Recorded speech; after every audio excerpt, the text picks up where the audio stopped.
Hello, Falcons, and welcome to our virtual career week. And today's special guest is Mr. Tom Halford. You may recognize that last name. This is our brother of Mr. Pat Halford, our tech teacher in the middle school. Mr. Halford is a author and a professor at Grenfell campus in Newfoundland. And today he is here to inspire us with his career path. Welcome to the show, Mr. Halford. Hello, Falcons. It's great to be back at the school that I actually got started teaching at. Excellent. It's great to have you back. We got a few questions here for you today. We'll give you an opportunity to talk to our students a little bit about your path to your current career. Our first question, what inspired you to choose your career? Well, I always loved reading and writing, and I was probably inspired by my older brother, Pete, because he was a big reader and writer. And then I started going to university. And when I went to university, I realized that I had a really good opportunity to focus on reading and writing if I became an English teacher. So I got my English degree and my education degree, and I actually started working at Forest Hills for a little while, just a short period of time. And I decided that I really loved reading and writing so much that I wanted to study it at an academic level. So I got my master's and my PhD, and here I am now. Well, now that you tell us you have your PhD, maybe I should be introducing you as Dr. Halford. I kind of dropped that in there just to be subtle. You Halfords are always subtle. All right, on to our second question. What is your favorite thing about your job? I love interacting with students. I really do enjoy that. And I love it when a student is as interested in big ideas as I am. So I love that aspect of teaching. And I love stories in general. So I love just having the chance to talk about stories with other people. Just any chance that I get to do that, I just really enjoy it. That's great. And a teacher at all levels has that opportunity. And I think that's the best thing about all of our jobs when we work in schools. Yeah, I agree. Another question coming here, and all these questions are coming from our students today. This question, it comes from a grade 7 student. What are some of the roadblocks that you have faced in your career? And did you have a specific failure that you overcame that helped build you to the path you're on? Sure. Yeah, that's a great question.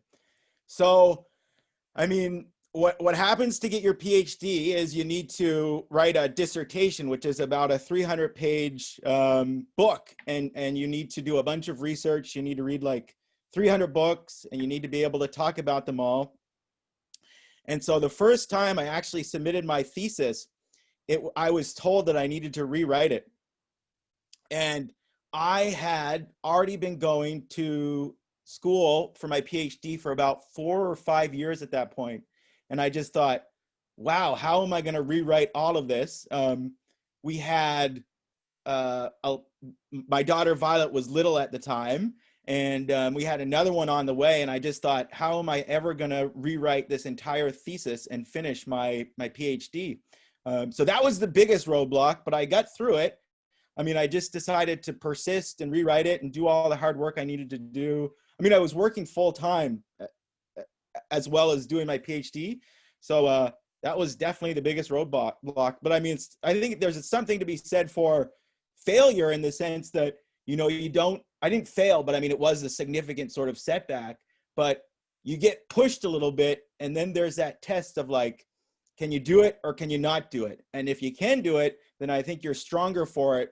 And you know what you can sort of persist through and get through it if you really have a goal in mind that you want to achieve something. Excellent. That is a great message to our students. The message of persistence is we are going to face roadblocks throughout our careers as students and as adults. And as we persist through them and learn from them, they become growth opportunities for us. Yeah, for sure. Excellent. Next question. What help did you receive along the way? Well, I mean, I've had so much help in my life. I've been very, very fortunate. I have a great family and friends. You know, Mr. Halford, who works there, is my brother Pat.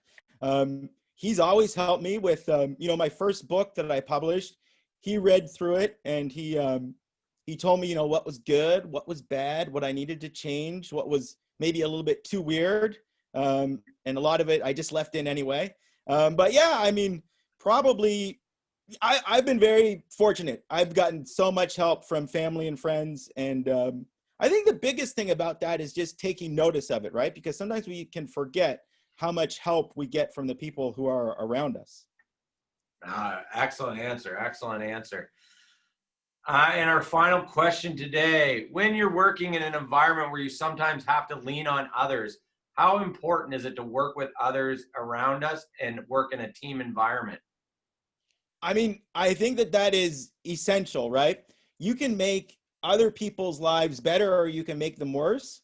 And I think if you try to have a positive attitude and work hard and have that sort of team concept of everybody is on your team, and when you make other people better, they make you better, and you can be happier, you can do better in your work. There's so many important things about just working together and supporting each other, thinking of the people around you as your teammates, and just it is kind of a selfish thing in a way because you benefit so much from it.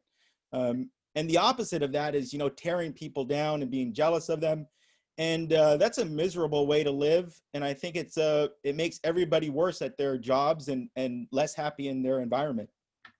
Great answer. That is our last question today. So Dr. Halford, I'll feed it over to you and you can give one last message to our Falcon students. Go Falcons! Excellent. I appreciate that. And interviews like today really let us know how lucky we are to have your strongest and most powerful brother in our school supporting our Falcons on a day-to-day basis. I want to thank lucky to have him. We are very lucky to have him. I want to thank you for taking the time to share with us and inspire our students. Thanks for having me. Take care.